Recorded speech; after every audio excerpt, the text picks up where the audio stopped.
Bonjour et bienvenue sur Accent québécois. Aujourd'hui, on plonge dans l'histoire fascinante du français québécois, une langue unique, riche en expressions, en accents et en caractères. Prépare-toi à voyager dans le temps, de la colonisation jusqu'à nos jours. Les origines. Le français en Amérique, 1608-1760.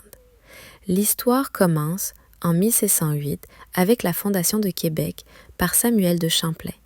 Des colons arrivent de régions comme la Normandie, la Bretagne et le Poitou. Ils parlent différents dialectes français, ce qui crée une grande variété d'accents et de mots.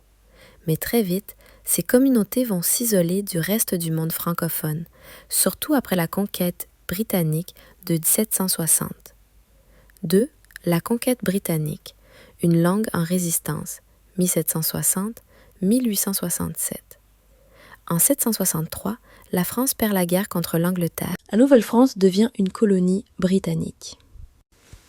C'est le début d'un grand défi pour la langue française au Québec. Mais le peuple résiste. Les Canadiens français continuent de parler leur langue à la maison, dans les villages et dans les églises. Le français devient un symbole d'identité. 3. Le 19e siècle. Une langue rurale et religieuse. Au 19e siècle, la majorité des Québécois vivent à la campagne. Le français parlé est influencé par le latin utilisé à l'église, le vocabulaire agricole et parfois l'anglais, surtout dans les grandes villes. C'est aussi à cette époque qu'on commence à lire des expressions comme « il fait frette »,« il fait froid »,« futané »,« je suis fatigué » ou « frustré ». L'industrialisation, une coexistence forcée, 1900-1960. Avec l'arrivée des usines, des chemins de fer et des grandes villes comme Montréal, les Québécois commencent à vivre avec les anglophones au quotidien. Dans les entreprises, à l'école, dans les hôpitaux, l'anglais domine. Mais à la maison, dans la rue, à la radio communautaire, le français populaire du Québec continue d'évoluer. C'est là qu'on entend vraiment le parler québécois, avec ses intonations et son rythme unique. 5. La Révolution tranquille, fierté linguistique, 1960-1980. Les années 60 marquent un tournant.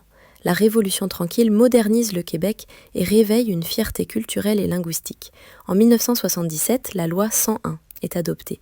C'est une loi historique qui fait du français la langue officielle du Québec. Les entreprises doivent utiliser le français. Les enfants vont à l'école en français. La langue reprend sa place publique. C'est aussi l'époque où le français québécois devient assumé, valorisé, célébré. Art, musique, télé et cinéma, le parler québécois se diffuse. Dans les années 80 et 90, on voit apparaître des artistes comme Félix Leclerc, Diane Dufresne, Jean Leloup, les Cowboys fringants. À la télé, des séries comme La Petite Vie ou Un gars, une fille présentent un français québécois 100% assumé. C'est drôle, expressif, rapide, et ça devient une partie intégrante de l'identité québécoise. Aujourd'hui, une langue vivante, moderne et créative. Aujourd'hui, le français québécois est parlé par plus de 7 millions de personnes. Il est enseigné dans les écoles, utilisé dans les médias, sur TikTok, YouTube, les podcasts. Il emprunte encore des mots à l'anglais, bien sûr, comme cool, chiller ou checker, mais il les adapte à sa sauce. Les jeunes créent de nouvelles expressions et les vieux mots reviennent à la mode. Quelques mots typiquement québécois. Il fait froid, il fait frette. Je suis fatigué, je suis tanné. Regarde ça, check ça. C'est bon, c'est écœurant. Je suis content, je suis bien content. Une langue d'identité et d'émotion.